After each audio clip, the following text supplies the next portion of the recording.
Good morning दोस्तों आज हम जो एक बहुत इम्पॉर्टेंट टॉपिक है जिस पे हम we are going to discuss और it is a very useful for the student, specially जो 12th के स्टूडेंट 11th के स्टूडेंट होते हैं, दे कैन अंडरस्टैंड इजीली। दोस्तों आज हम बात करेंगे इस पूरे जो हमारा न्यूरो साइंस जो होता है। दोस्तों न्यूरो साइंस को समझने के लिए हमें हमेशा science, neuro science it means science, और हमें साइकोलॉजिकल और हमेशा बोलते हैं हम वेदांत दर्शन। दोस्तों ये तीनों को जब तक हम नहीं समझेंगे तब तक हमें कुछ भी चीज़ समझ नहीं आएगी। ना हमें फिजिक्स समझ आएगा, ना केमिस्ट्री समझ आएगी, ना बायोलॉजी समझ आएगी। तो दोस्तों आज हम समझेंगे कि जो फिजिक्स जो होती है, जो हम हमारा दिन रात जो हम फिजिक्स पढ़ते हैं, दोस्तों फिजिक्स का जो काम होता है सबसे पहले फिजिक्स का ही मतलब कहना चाहिए स्टार्ट होती है हमारी जर्नी जो होती है, जहाँ से हमारा बिग बैंग हमें बताता है कि जो ब्लैक होल्स है वहाँ से जो स्टार्टिंग जर्नी होती है वो हमारी पदार्थ से ही होती है। तो दोस्तों पदार्थ हम सारा भौतिकी का नियम पदार्थ के ऊपर लागू होता है। तो इसीलिए दोस्तों हमें सबसे पहले जो पदार्थ है जो उसके ऊपर काम करना है। अब पदार्थ कैसे आता है, क्योंकि सारा खेल सब कुछ जो है वो डिपेंड करता है उस पदार्थ। अल्बर्ट आइंस्टीन का जो फार्मूला है E=mc²। दोस्तों पदार्थ ही ऊर्जा में रूपांतरण हो जाता है और ऊर्जा ही पदार्थ में रूपांतरण हो जाता है। दोस्तों यहाँ कोई भी ऊर्जा कभी भी कार्य में परिणित होती है, यहाँ कुछ भी डिस्ट्रॉय नहीं होता। Everything is changing each other. ऊर्जा और पदार्थ दोनों एक दूसरे के रूप में चेंज होते रहते हैं। तो दोस्तों जब तक हम यदि भौतिक के नियम को अच्छे से समझ जाते हैं, मैटर को यदि अच्छे से समझ जाते हैं, तो दोस्तों हम अपने जीवन, हमारी जो बायोलॉजिकली जो संरचना है, यानी जीव की जो संरचना है, जो स्ट्रक्चर्स है, और उसको भी हम आसानी से समझ सकते हैं। और इसी से हम अपने अंदर हम जिसको एक गॉड का कॉन्सेप्ट लेके चलते हैं कि हु इज़ द गॉड, और दोस्तों हम उस भगवान को एक अंधविश्वास, मान्यता, परंपरा के आधार पर पूछते रहते हैं विदाउट नोइंग ऑफ एनीथिंग कि हमारे उपनिषद हमें क्या सिखाते हैं, हमारे वेदांत दर्शन हमें क्या सिखाते हैं। दोस्तों हम उसको बाईपास कर देते हैं। तो दोस्तों आज हम समझेंगे कि हमारा वेदांत दर्शन और हमारे जो फिजिक्स है, जो क्लासिकल फिजिक्स हो गया और जो क्वांटम फिजिक्स होती है, दोस्तों दोनों को हम समझेंगे। वैज्ञानिक ने स्टेप बाय स्टेप करके पूरे पदार्थ के बारे में जाना, समझा, और फिर उसके जो अल्टीमेट जो उसको जो कॉन्सिक्वेंस समझ आया, उन्होंने फिर हमें समझाया कि हमें उस ट्रूथ तक ले गया है जहाँ पे हम बिल्कुल बाउंड्री पे जाके अटके हुए हैं। तो दोस्तों आज हमें ज़रूरत है फिजिक्स को समझने की, और उसको समझने की ज़रूरत है, रटने की ज़रूरत नहीं है। क्योंकि यदि दोस्तों हम फंडामेंटल्स एलिमेंट से नहीं स्टार्ट करेंगे तो हमें ना अच्छे से फिजिक्स समझ आएगी, ना केमिस्ट्री समझ आएगी, ना बायोलॉजिकल समझ आएगी, ना हमारा जीवन समझ आएगा, ना हमारा उस भगवान समझ आएगा, और हम एक अंधविश्वास की तरह अपना जीवन व्याप्त करते रहेंगे। तो दोस्तों आज हम इसी के टॉपिक पे बात करेंगे कि एक्चुअली जो पदार्थ क्या होता है। दोस्तों पदार्थ वो होता है कि जो ब्रह्मांड से लेके, यानी जो एक ब्लैक होल होता है वो डार्क मैटर ही होता है, और वो डार्क मैटर एक छोटा सा पदार्थ होता है जिसका एक्सपांसन होता रहता है, और बाद में वो स्फुट होके मतलब कहना चाहिए एक, जिससे जो पदार्थ होता है उसमें दोस्तों हमेशा तीन चीज़ होती है, टाइम, स्पेस और ऊर्जा।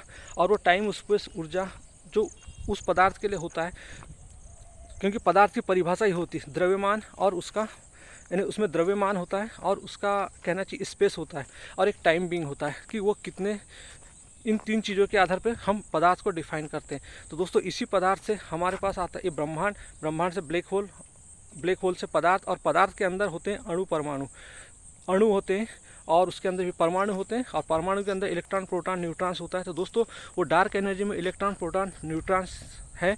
तो हम समझते हैं कि जो इलेक्ट्रॉन ऑर्बिट में घूमता है नेगेटिव आवेश में, और प्रोटॉन जो होता है पॉजिटिव, और न्यूट्रॉन जो होता है वो उदासीन होता है। तो दोस्तों ये तीन चीज़ है जिस पे हम पूरे ब्रह्मांड के बाहरी वर्ल्ड के बारे में हम समझते हैं, जिससे हमारे जीवन में जो वास्तविक जो हम फिजिक्स जो पढ़ते हैं, जिसमें हम विद्युत आवेश यानी इलेक्ट्रिक चार्ज पढ़ते हैं, और जो इलेक्ट्रोमैग्नेटिक पढ़ते हैं, दोस्तों दोनों को हम समझ सकते हैं कि इलेक्ट्रोमैग्नेटिक और विद्युत चार्ज ये दोनों क्या होते हैं। दोनों ही एक दूसरे के साथ मिलकर कार्य करते हैं। दोस्तों इसको समझने के लिए आप तीन चीज़ समझ सकते हैं कि आवेश क्या होता है। सारा खेल दोस्तों यदि हम बाहरी दुनिया में यदि बाहरी दुनिया में यदि हम पदार्थ के बारे में बात करेंगे तो पदार्थ का दोस्तों ब्लैक एनर्जी पदार्थ में, पदार्थ हुआ अणु में, अणु परमाणु में, और परमाणु में सब एटम। एटम जो होते हैं उसमें अंदर इलेक्ट्रॉन, प्रोटॉन, न्यूट्रॉन्स होता है, और उसका भी एक सब पार्टिकल्स होता है जिसमें बोक्सान होते हैं, हेक्सान होते हैं। तो दोस्तों ये बहुत सूक्ष्मतम है, हम इसको क्वांटम मैकेनिज्म में समझेंगे। तो हम सबसे पहले ये समझना चाहते हैं कि ये जो पदार्थ है तो इसके लिए तो दोस्तों हमें आउटर वर्ल्ड में न्यूक्लियर फिजिक्स के द्वारा हम ऊर्जा बनाते हैं, यानी जो ऊर्जा मतलब ताप करते हैं, उष्मा बनाते हैं, और उष्मा मतलब क्या होता है? हाइड्रोजन्स। तो दोस्तों हम जिस प्लैनेट पे रहते हैं वो सूर्य जो है वो हाइड्रोजन ही है, हाइड्रोजन और हीलियम्स का ही उत्पाद है। और दोस्तों उसी के कारण हमारे अंदर हमको पूरी एनर्जी मिलती है, जिससे हमारी बॉडी चलती है और हमारा शरीर चलता है और बाहरी प्रकृति चलती है। तो दोस्तों इसी के आधार पे हम जब बाहरी जीवन को बेहतर बनाना चाहते हैं तो हम ऊर्जा को क्या करते हैं? जैसे न्यूक्लियर ऊर्जा में क्या होता है कि हाइड्रोजन और ऑक्सीजन जो होते हैं, तो ऑक्सीजन और हाइड्रोजन को एक टेम्परेचर में ये किया जाता है, उसको मतलब बॉयल किया जाता है, और उससे जो उसमें यूरेनियम डाला जाता है, यूरेनियम की राड, और उसको एक टेम्परेचर दिया जाता है 300 से 900 तक, फिर उससे हीट निकलती है, उस हीट को स्टोर किया जाता है, उसी को हम बोलते हैं ताप। दोस्तों ताप मतलब होता है हाइड्रोजन्स, हाइड्रोजन मतलब जो ताप होता है जो हमें देता है, तो हीट मतलब होता है उष्मा, हाइड्रोजन जो स्टोर होती है, और उसी के कारण इलेक्ट्रिसिटी पैदा होती है। तो दोस्तों इलेक्ट्रिसिटी से ही हमको प्रकाश मिलता है। तो दोस्तों ऊर्जा प्रकाश नहीं है, ऊर्जा प्रकाश जो है ऊर्जा का रूपांतरण है। दोस्तों प्रकाश को इसीलिए कहा जाता है, प्रकाश को ये सत्य का प्रतीक भी मानते हैं कि क्योंकि पूरा ब्लैक जो पदार्थ होता है वो मैटर होता है, डार्क होता है, और वो जब से ही वो प्रकाश आने लगता है तो वो डार्कनेस ख़त्म होने लगती है। तो दोस्तों हमारी ज़िंदगी में भी वैसे होता है, हम अज्ञान में पैदा होते हैं, और जैसे जैसे इस अज्ञान को समझने के लिए हमारे अंदर प्रकाश आता है तो हमारा हम मतलब सब चीज़ को समझने लगते हैं। तो दोस्तों इसी को समझने के लिए हमें फिजिक्स के कुछ नियम हैं जो हमें बताते हैं कि कैसे हम इसको समझें। तो दोस्तों जो इलेक्ट्रिक आवेश, जो हम न्यूक्लियर फिजिक्स से जो हम ऊर्जा बनती है हमारी, जिसके लिए हमें एक सोर्स मिलता है, इलेक्ट्रिसिटी सोर्स मिलता है, और उस सोर्स को बोलते हैं स्थित ऊर्जा। कि वो एक आवेश होता है जो अपने आप में एक फील्ड बनाता है। तो दोस्तों इसके लिए आपने कूलाम का नियम भी पढ़ा होगा। कूलाम का नियम उन्होंने हमें बताया था कि जो दो आवेशों के बीच लगने वाला बल, यानी दो आवेशों के बीच लगने वाला जो बल होता है उनके आवेशों के गुणनफल के समानुपाती होता है, और उनकी दूरी के बीच समानुपाती होता है। लेकिन दोस्तों ये कूलाम ने जो नियम दिया था ये बाद में जाके सक्सेस नहीं हो पाया, इसके लिए फिर उनको सेटिस्फेक्शन नहीं आया। फिर उसी के लिए दोस्तों एक दूसरा नियम उन्होंने बताया विद इलेक्ट्रिक फील्ड, कि मतलब यदि कोई आवेश है, दोस्तों ये बहुत समझने वाली बात है कि यदि कोई आवेश है तो यदि कोई आवेश अपना एक इलेक्ट्रिक फील्ड बनाता है और उस आवेश के से दूसरा आवेश एक दूसरे को बल लगाता है, यानी एक अट्रैक्शन करता है, उसी को इलेक्ट्रिक फील्ड कहते हैं। जैसे दोस्तों एक अगर कमरे में अगरबत्ती जल रही है तो वो सोर्स हो गया अगरबत्ती का, और वो जो धुआं जितना फैल रहा है वो उसका फील्ड हो गया। तो उसके अंदर जब धुआं में आप जब खड़े होते हैं तो आपको जो हीट लगती है तो वही उसका अट्रैक्शन होता है। और इसको एक उदाहरण समझ सकते हैं कि जैसे आपके अंदर हीटर जलाते हो तो हीटर से जो उष्मा निकलती है, उसका ताप निकलता है, तो उसकी ताप जितनी देर तक जाती है उतना पूरा फील्ड बनता है। और जब आप जहाँ जो दूसरा आवेश जो रहता है जो उसको खींच कर अट्रैक्ट करता है तो वो वहाँ तक उसका पूरा आवेश फैलता है, उसी को फील्ड कहते हैं। तो दोस्तों इस तरीके से ये हमने इसके जो इलेक्ट्रिकल फील्ड होता है, दोस्तों इसी प्रकार एक मैग्नेटिक फील्ड भी होता है।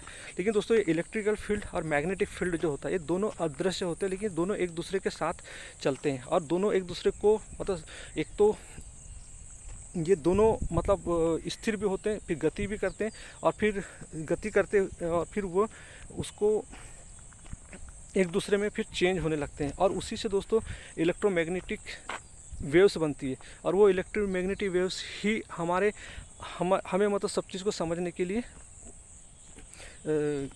प्रकाश देती है, कहना चाहिए। तो दोस्तों हम प्रकाश के माध्यम से ही इलेक्ट्रोमैग्नेटिक वेव्स को भी समझ सकते हैं। तो दोस्तों विद्युत जो इलेक्ट्रोमैग्नेटिक फील्ड क्या होता है कि विद्युत क्षेत्र और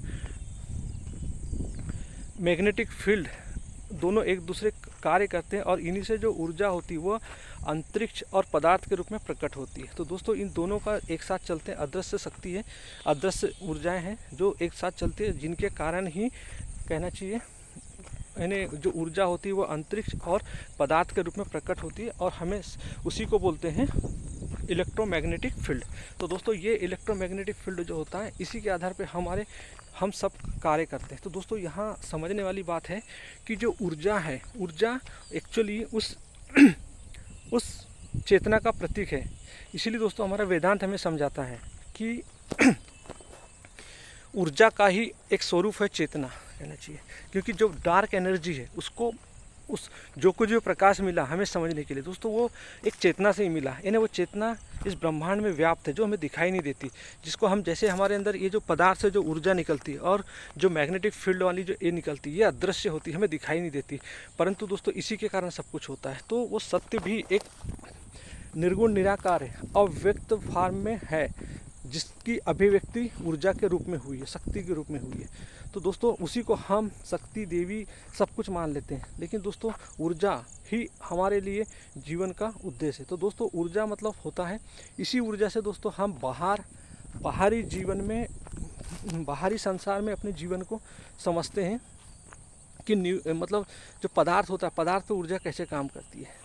तो दोस्तों हम उसका स्टडी करते हैं फिजिक्स के माध्यम में, और जब बायोलॉजिकल में आते हैं तो दोस्तों हम फिर अपने इस कहना चाहिए शरीर का ज्ञान ले लेते हैं। तो दोस्तों दोनों का जो डिफरेंस होता है, बाहरी जो पदार्थ की ऊर्जा होती है वो न्यूक्लियर फिजिक्स के आधार पर होती है, इलेक्ट्रॉन प्रोटॉन न्यूट्रॉन हेक्सान बोसॉन, और जो आवेशों के आधार पर चलती है। और हमारे शरीर का जब हम अपने शरीर की कोशिकाओं के बारे में बात करते हैं तो दोस्तों हमारा शरीर जो होता है वो आयनों के आधार पर चलता है। आयन, हमारी जो कोशिकाएं जो होती है, कोशिका के ऊपर आयन होते हैं जिसको हम बोलते हैं सोडियम, पोटेशियम और कैल्शियम। तो दोस्तों ये आयन की एक झिल्ली होती है, इसके आधार पर काम करते हैं। और जब भी हमें कोई चीज़, इसमें हमें कैसे सेंसेशन आता है, कैसे हमारे अंदर इलेक्ट्रिसिटी बनती है, दोस्तों हम इसको समझते हैं। तो जैसे ही हमें कोई चीज़, जैसे हीट वाली चीज़ हो गया, थोड़ा सा गर्म चीज़ें कुछ चुभती है, तो दोस्तों हमारे अंदर हमारे कोशिका के ऊपर सेंसोरी रिसेप्टर, यानी जो त्वचा के ऊपर सेंसोरी रिसेप्टर लगे होते हैं, वो रिसेप्टर्स क्या करते हैं, जो कोशिका के जो आयन होते हैं उसके ऊपर वो झिल्ली में ये करके जाते हैं और वहाँ पे एक फील्ड बन जाता है। और उस फील्ड के आधार पे फिर वो, यदि उसको गति करना है तो दोस्तों वो गति करके फिर वो मस्तिष्क के होकर जाते हैं और फिर इसी से वो छोटे छोटे एक इलेक्ट्रोमैग्नेटिक फील्ड बना लेते हैं। तो दोस्तों इसी के कारण ये होता है कि ये जो कुछ भी हमारी जो पांचों सेंसेस जो है, यानी ज्ञानेंद्रिय, कर्मेंद्रिय और यानी जो पांच सेंसेस है, आँख है किसी चीज़ को देखती है, कान है किसी चीज़ को सुनते हैं, जीभ है स्वाद लेती है, नाक है स्मेल लेती है और स्किन है स्पर्श करती है। तो दोस्तों इन सब के ऊपर एक रिसेप्टर्स लगे होते हैं और सारी इन्फॉर्मेशन इसी प्रकार से हमारे बॉडी में ट्रेवल्स करती है। और ये जाने के बाद हमारे मस्तिष्क में जो न्यूरॉन्स होते हैं, न्यूरॉन्स के माध्यम से ये हमारे मस्तिष्क में जाती है और वहाँ से हमारे कुछ मस्तिष्क से ही केमिकल्स रिलीज होते हैं, यानी न्यूरोट्रांसमीटर रिलीज होते हैं। और इसी से दोस्तों हमारे अंदर एक कहना चाहिए विद्युत यानी रासायनिक इलेक्ट्रिकल्स केमिकल्स निकलते हैं। इलेक्ट्रिकल्स केमिकल्स ही जो होते हैं जिससे हमें अपने जीवन में व्यवहार और अनुभव करने के लिए, क्योंकि इलेक्ट्रिकल्स यानी विद्युत रासायनिक केमिकल्स जो होते हैं इसी के आधार पे हम अपना व्यवहार और अनुभव करते हैं। तो दोस्तों इसीलिए हमें न्यूरोसाइंस जो है, न्यूरोसाइंस और वेदांत दर्शन हमें समझाते हैं कि ऊर्जा जो है, ऊर्जा चेतना का ही, ऊर्जा जो है वो चेतना का ही एक स्वरूप है, कहना चाहिए। उसी प्रकार दोस्तों न्यूरोसाइंस भी हमें समझाता है कि ये जो ऊर्जा जो है, जो इलेक्ट्रिकल इम्पल्स, जो ऊर्जा जो है वो हमारे मस्तिष्क से जो भी हमारे विचार, जो हमारा व्यवहार और अनुभव जो आ रहा है वो ऊर्जा का ही एक रूपांतरण है। तो दोस्तों इस प्रकार से हम अपने अंदर उस अदृश्य शक्ति को भी समझ सकते हैं। तो दोस्तों वो अदृश्य शक्ति चेतना ही है। चेतना को ही हम, चेतना के माध्यम से ही हम पूरे फिजिकल स्ट्रक्चर को समझ सकते हैं। तो दोस्तों हमारा शरीर आयनों के रूप में मतलब इलेक्ट्रिकल्स ऊर्जा देता है और इसी के आधार पर दोस्तों हम जो कुछ भी खाते हैं, जैसे हमारा शरीर दाल चावल सब्जी रोटी कुछ मिनरल्स फल फ्रूट्स जो भी खाता है, तो दोस्तों ये पदार्थ है, ये पदार्थ ही हमारे बॉडी में जाता है। इसी से दोस्तों हमारे ये एक एक बायोलॉजिकली प्रोसेस के द्वारा ये दोस्तों ये हमारे सेल्स के माइटोकॉन्ड्रिया तक पहुंचता है और वहाँ पे जाके ये पदार्थ एनर्जी में कन्वर्ट होता है और वो एनर्जी ही वेव्स तरंगों के रूप में दोस्तों हमारे सब नाड़ियों में घूमते रहती है और हमें ऊर्जा देती है, जिससे मैं बोल पा रहा हूँ, आप सुन पा रहे हैं, देख पा रहे हैं। तो दोस्तों ये होता है हमारा एक चक्र जो इस प्रकृति, उस अदृश्य शक्ति ने हमारे दिया है। तो दोस्तों चेतना मतलब होता है चेतना को ही सत्य बोलते हैं। चेतना का उच्चतम स्वरूप ही शिव होता है, कृष्ण होता है और देवी होती है दोस्तों, इसके अलावा कुछ नहीं होता। तो दोस्तों यदि हम अपने जीवन में फिजिक्स को समझ लें, केमिस्ट्री को समझ लें और बायोलॉजिकल को समझ लें, तो दोस्तों हमें और वेदांत दर्शन को समझ लें, तो दोस्तों हम अपने जीवन को अच्छे से समझ सकते हैं। साथ में दोस्तों मनोविज्ञान भी समझ लीजिए कि भ्रम कहाँ से आता है और दूसरा, क्योंकि दोस्तों भ्रम का जो एक है दोस्तों इसको भी हम समझेंगे। लेकिन दोस्तों ये बहुत अहंकार जिसको हम बोलते हैं, एक इस शरीर के साथ दोस्तों एक ये फिजिकली बॉडी का एक स्ट्रक्चर खड़ा होता है। लेकिन दोस्तों जब भी कोई फिजिकली बॉडी स्ट्रक्चर खड़ा होता है तो उसके साथ आपने देखा होगा एक त्रुटि या एरर होता है, जिसको हम बोलते हैं बग कहना चाहिए, एक त्रुटि। तो दोस्तों ये अहंकार इस शरीर के स्ट्रक्चर के साथ बनने वाली एक त्रुटि है जो जन्मजात ही होती है। तो दोस्तों हमारे शरीर, हर पदार्थ के अपने गुण होते हैं, वैसे ये हमारा मानव का जो शरीर है इसके गुण है, जिसको प्रिमिटिव हम बोलते हैं कि प्रारंभिक रूप में जो हमारा अंदर ब्रेन है, जिसको रेप्टिलियन ब्रेन भी बोलते हैं, यानी खाना पीना सोना सेक्स, इसकी प्रारंभिक मूल है। उसके बाद हमारे इमोशनल ब्रेन है और हमारे अंदर प्रीफ्रंटल कॉर्टेक्स ब्रेन है। तो दोस्तों ये तीनों ब्रेन हमको डिफरेंट बनाते हैं एनिमल से। तो जब भी हमारे अंदर दोस्तों इस प्रकार जब भी हम अपने जीवन को समझना चाहते हैं, तो यदि हमें उस अदृश्य शक्ति को भी समझना है, तो दोस्तों उसके लिए हमें फिजिक्स, केमिस्ट्री, बायोलॉजिकली, साइकोलॉजिकली पूरा न्यूरोसाइंस का ज्ञान होना चाहिए और हमें वेदांत दर्शन का ज्ञान होना चाहिए। क्योंकि दोस्तों जब तक आप इन तीनों चीज़ों को नहीं समझोगे, केमिस्ट्री को नहीं समझोगे, क्योंकि दोस्तों केमिस्ट्री तो पूरा केमिस्ट्री का भी इतिहास यही होता है कि हमारा जो ग्रह है, जिस ग्रह में हम रहते हैं, पृथ्वी ग्रह ही सूर्य की डस्ट से बना हुआ है कहना चाहिए, और पृथ्वी जो है वो सूर्य के चारों ओर चक्कर लगाती है। और दोस्तों सूर्य की किरणें से ही सारे जो रासायनिक तत्व जो इस पृथ्वी यहाँ पे बैठे हुए हैं, हमारा जन्म ही दोस्तों रासायनिक चीज़ों से होता है। ये बॉडी ही केमिकल से बना हुआ है कि यानी हर चीज़ कोशिका ही कहना, जो मैंने बताया सोडियम, पोटेशियम और कैल्शियम से बना हुआ है। तो दोस्तों हर रासायन इसी डस्ट से आते हैं, यानी पृथ्वी से आते हैं। तो सूर्य की किरणें आती हैं क्योंकि ये पृथ्वी जो है सूर्य की डस्ट से ही बनी हुई है। तो दोस्तों सारे एलिमेंट यानी कार्बन, ऑक्सीजन, मीथेन, सारे एलिमेंट इसी प्रकृति के अंदर बने हुए हैं। और जब सूर्य की विकिरण आती है दोस्तों, इसी से पेड़ पौधे आपको मतलब मिलते हैं, जिससे आप आयरन लेते हैं, कैल्शियम लेते हैं, मैग्नीशियम लेते हैं, सब चीज़। और कुछ चीज़ें जो हमको सूर्य के प्रकाश से मिल जाती है दोस्तों। इस प्रकार से हम एक केमिकल रासायन जो है हमारे जीवन में काम करता है।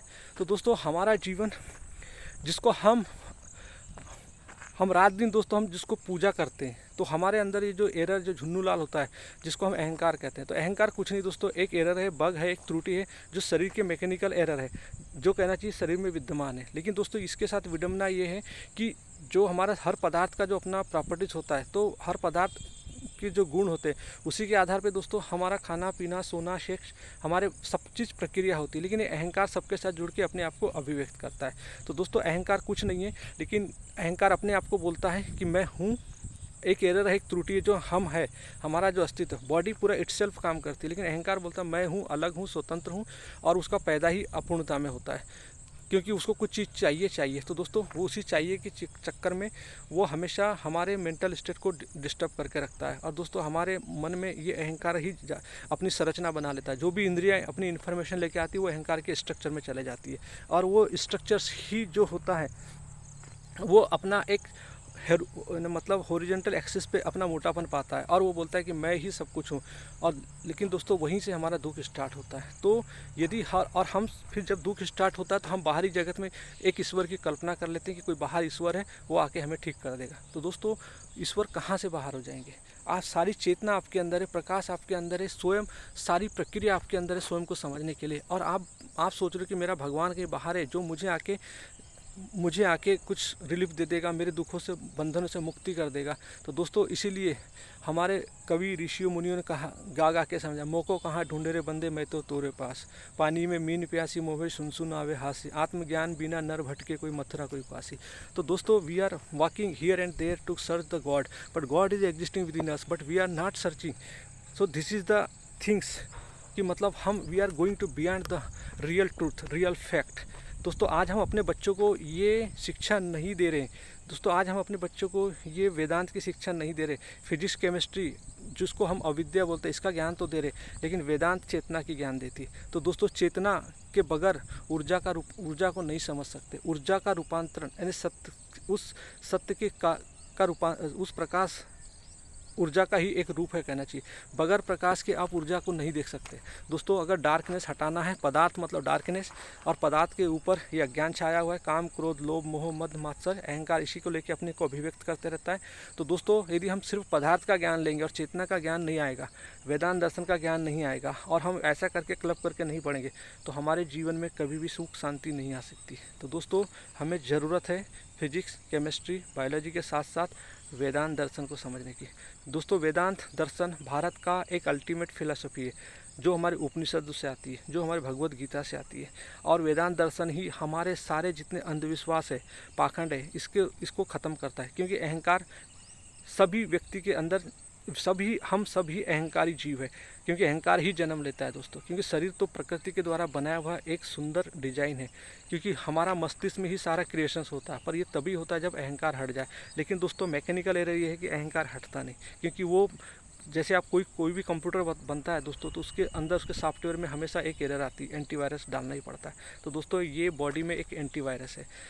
और वायरस क्या होता है दोस्तों? वायरस भी एक ऐसा होता है जिसका फैलाव बहुत ज़्यादा होता है। वायरस के ऊपर अपनी कोई सेल्स नहीं होती, लेकिन वो उसकी प्रोटीन्स की कोडिंग होती है, प्रोटीन्स के द्वारा वो अपने आप को ये करता है। दोस्तों वायरस एक मतलब वो अगर बाहर रहेगा तो मर जाएगा। इसीलिए दोस्तों वायरस हमेशा किसी होस्ट बॉडी में चाहिए। अगर कोई बॉडी नहीं रहेगी तो वायरस कभी भी नहीं पनप सकता। तो दोस्तों अहंकार भी ऐसा है, वो फिजिकली बॉडी में ही आता है, एंड जहाँ पदार्थ बना होता है वहीं आता है। तो दोस्तों हम सब अहंकार हैं, हमारी संरचना अहंकार की। इसीलिए दोस्तों हमें प्रकाश मिला है आत्मा का, कि ताकि उस प्रकाश के माध्यम से इस प्रकृति को समझे और इस अहंकार को समझे। दोस्तों इसी के लिए हमारे ऋषि मुनि ने हमें ग्रंथ दिया है, भगवान श्री कृष्ण की गीता 700 श्लोक, भगवान श्री कृष्ण की गीता 700 श्लोक, सो दैट कि we can understand about the ego activity. और दुर्गा सप्तशती के जो 13 अध्याय 7वां श्लोक है दोस्तों, वो हमें समझाते हैं इस प्रकृति, त्रिगुणात्मक प्रकृति जो शरीर में बैठी, तमो रजो सत्वगुण, जिसको हम देवी का रूप भी बोलते हैं, तमोगुण को माँ काली का रूप बोलते हैं, रजोगुण को माँ लक्ष्मी जी दुर्गा जी का रूप बोलते हैं, सत्वगुण को माँ सरस्वती का रूप बोलते हैं। तो दोस्तों ये सब चीज़ अगर आप इसको इस तरीके से जीवन में समझेंगे तो आपका जीवन सार्थक होगा, और आपके जीवन में जो डर भय भ्रम अहंकार के कारण आता है, जो नहीं है वो हमारे जीवन में भ्रम से हमें हमारे मानसिक रूप को भ्रमित करते रहता है। तो दोस्तों हमारा जो मन होता है, मन बुद्धि चित्त अहंकार, मन में बहुत सारे पूर्वाग्रह होते हैं, बायस होते हैं, और वो बायस हमको भटकाते रहते हैं, हमें समझ नहीं आते। तो दोस्तों यदि हम वेदांत का ज्ञान हमें हो जाए तो हमारे जो मानसिक जो भ्रम होते हैं वो हमारे कटने लगते हैं। इसीलिए दोस्तों वेदांत की शिक्षा हमें बहुत ज़रूरी है, क्योंकि अहंकार एक एरर है, त्रुटि है, बग है, और इसी के कारण हमारा जो मानसिक सॉफ्टवेयर ख़राब हो जाता है। और दोस्तों ये मानसिक सॉफ्टवेयर ही हमारा फिजिकली बॉडी को चलाता है। तो दोस्तों यदि हमारे पास वेदांत की शिक्षा नहीं रहेगी तो हम अपने इस मानसिक बग को नहीं समझ सकते, इस मानसिक एरर को नहीं समझ सकते। तो दोस्तों हमें ज़रूरत है इस वेदांत को समझने की। वेदांत के प्रकाश में इन्हें न्यूरो साइंस को समझा जाता है, और कहना चाहिए कॉग्निटिव साइंस को समझा जाता है। तो आत्मा का प्रकाश ही मिला है दोस्तों हमें न्यूरो साइंस और कॉग्निटिव साइंस को समझने की। कॉग्निटिव साइंस मतलब हमने समझ लिया कि हमारा न्यूरॉन्स का पूरा जो सिस्टम और उसका जो स्ट्रक्चर्स कैसे होता है, डेवलपमेंट कैसे होता है, कार्य कैसे करता है, और इसी के अंतर्गत हमारी फिजिक्स इनकी इंट्राडिसिप्लिनरी जो स्टडी होती है उसको समझने की ज़रूरत है कि फिजिक्स केमिस्ट्री बायोलॉजिकली कैसे होता है, कैसे हमारा व्यवहार करते हैं हम, प्रिमिटिव ब्रेन जो होते हैं हमारे रेप्टिलियन ब्रेन, उस पर कैसे व्यवहार करते हैं। तो दोस्तों ये तमाम चीज़ें हैं, हमें ज़रूरत है वेदांत के प्रकाश में समझने की। दोस्तों जब तक आपके बच्चे फंडामेंटल चीज़ें नहीं पढ़ेंगे, जब तक मतलब हाइड्रोजन कहाँ से आया, ऑक्सीजन कहाँ से आया, तब तक हमें कुछ भी समझ नहीं आने वाला है। दोस्तों जैसे प्रोटीन संश्लेषण होता है, हर सेल्स कहना चाहिए डीएनए से कोडिंग यानी जीन्स की कोडिंग करके प्रोटीन संश्लेषण करती है। तो दोस्तों हमें प्रोटीन संश्लेषण को समझने के लिए जीन्स को समझना है और सेल्स को समझना है, फिर उसके अंदर जो आरएनए डीएनए कैसे कॉपी होती है, ट्रांसक्रिप्ट कैसे होती है। दोस्तों we need to each and every step so that we our mind will be nurture without any fundamental understanding we can not understand to our self. हम अब स्वयं को नहीं समझ सकते, ब्रह्मांड को नहीं समझ सकते, और इस जिसकी हम रात दिन बाहरी जगत में अंधविश्वास में जो पूजा करते हैं अहंकार के माध्यम से, मन के केंद्र में अहंकार बैठा होता है और वो अहंकार के कारण ही हम भ्रम में रहते हैं और रात दिन हम दोस्तों अंधविश्वास में भटकते रहते हैं। और आज के युग में और ख़ास तौर पे दोस्तों सबसे ज़्यादा जो ये हमारा उत्तर बेल्ट होता है, मध्य प्रदेश, बिहार, छत्तीसगढ़ और ये यूपी बेल्ट, यहाँ पे दोस्तों जो कि भगवान की उपनिषदों की गढ़ रही है, लेकिन सबसे ज़्यादा अंधविश्वास हमारे इधर ही फैला हुआ है। आज भी दोस्तों हमारे पूजा के नाम पे हम अंधविश्वास ही करते हैं। उन बच्चों, छोटे छोटे बच्चों को हम कर्मकांड और सिखा रहे हैं, जिससे दोस्तों उन्हें वास्तविक ज्ञान नहीं दिया जा रहा है। दोस्तों यदि वास्तविक ज्ञान, उस ऊर्जा शक्ति का ज्ञान जो हमने समझा कि मतलब फिजिक्स, केमिस्ट्री, बायोलॉजिकल का ज्ञान, चेतना का ज्ञान यदि हम दिया जाए कि शरीर पदार्थ से बना हुआ है और शरीर और चेतना यानी चेतना का ही यानी ऊर्जा चेतना के स्वरूप से आती है, जिससे हमारा जीवन चलता है। तो दोस्तों हमें ऊर्जा यानी शक्ति होती है, तो हमें चेतना के माध्यम से इसको समझना है। दोस्तों जब हम समझ जाते हैं सत्य स्वयं हमारे अंदर है, हमें ज़रूरत है हमारे जो इस झुन्नूलाल अहंकार ने जो अपनी मान्यता, परंपरा, कल्पना, अंधविश्वास, रूढ़िवादी और ये जो मानसिक बायस अपने मन पे रखा है, इसको हटाने की ज़रूरत है। We need to declutter thought from we need to remove the declutter thought from or the mental stage so that the truth will be manifest itself। दोस्तों सत्य तभी आविर्भूत होंगे जब हमारे अंदर से ये गार्बेज कचरा हटेगा। गार्बेज कचरा जो होता है वो हमारे ईगो के कारण आता है, हमारे ईगो की संरचना में आता है और वही हमारे लिए कॉम्प्लिकेटेड चीज़ें बनाता है। तो दोस्तों यदि आप अपने बच्चों को कुछ अच्छा करना चाहते हैं तो दोस्तों हमारी एक संस्था खुलने जा रही है, अद्वैत वेदांत कोचिंग इंस्टीट्यूशन, जिसमें पूरा पढ़ाया जाएगा कि जिसमें पूरा साइंस पढ़ाया जाएगा, मनोविज्ञान पढ़ाया जाएगा और अद्वैत वेदांत दर्शन की जो दोस्तों इनके डिटेल में तो नहीं पर लेकिन एट द सुपरफिशियल लेवल पे आपको पूरा समझाया जाएगा, ताकि आपको फिजिक्स, केमिस्ट्री, बायो समझ आए और आपके जीवन भी समझ आए। क्योंकि दोस्तों हमारा शरीर जो है दो चीज़ों से मिलकर बना है, पदार्थ और चेतना। तो दोस्तों हमें we need to both knowledge, चेतना और वेदांत। दोस्तों इसके बगैर, जिसको हमारे उपनिषद कहते हैं विद्या अविद्या, तो अविद्या मतलब होता है मटेरियल चीज़, विद्या मतलब होता है हमारा चेतना। तो दोस्तों हमें दोनों की आवश्यकता है, दोनों शिक्षाओं की आवश्यकता है। लेकिन आज का एजुकेशन सिर्फ हमें एक शिक्षा देता है अविद्या की, वो भी ढंग से नहीं देता, वो भी एक स्मृति के बेस में पास होने के लिए काम चलाओ मिल जाती है। लेकिन दोस्तों हम फंडामेंटल रूप में नहीं जान रहे, हमें स्मृति के आधार पर हम नौकरी लग जाती है, हम बड़े पोजीशन में चले जाते हैं, लेकिन हमारे जो मानसिक भ्रम है और हमारे लड़ाई झगड़े, पारिवारिक विवाद और एक थकी हारी ज़िंदगी जीते हम, कि एक पैसे के पीछे भागने वाली ज़िंदगी जीते हैं। हम स्वयं को नहीं समझते, हमारे बॉडी स्ट्रक्चर्स को नहीं समझते और हम कुछ भी जीवन जिए जा रहे हैं। तो दोस्तों जब हम अपने स्टडी, हम अपनी जो शैक्षणिक चीज़ें जो है यदि हम वेदांत के प्रकाश में पढ़ते हैं तो दोस्तों हमारे अंदर फिर एक अलग से एक इनर पर्सनालिटी डेवलप होने लगती है और वो इनर पर्सनालिटी ही हमें अपने उच्चतम की ओर लेके जाती है, हमें एक यानी हॉरिजॉन्टल एक्सिस से लेके वर्टिकल स्टेट पे जाती है।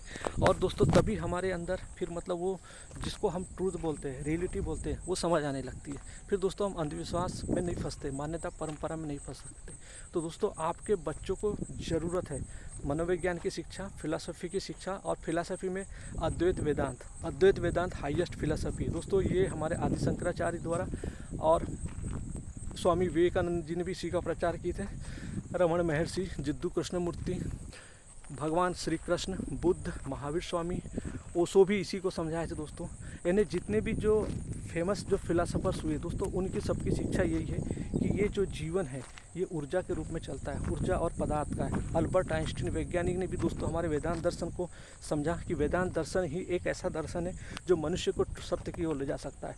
दोस्तों कर्मकांड आपको सत्य की ओर नहीं ले जा सकता, कर्मकांड आपको और अंधेरे में रखता है, क्योंकि आप एक अपना भगवान खड़ा कर लेते हैं अपने मन के अनुरूप। मन के केंद्र में अहंकार होता है, अहंकार अपना भगवान बाहर खड़ा कर लेता है, ईश्वर बाहर की वो ईश्वर है, मुझे आके बचाएगा।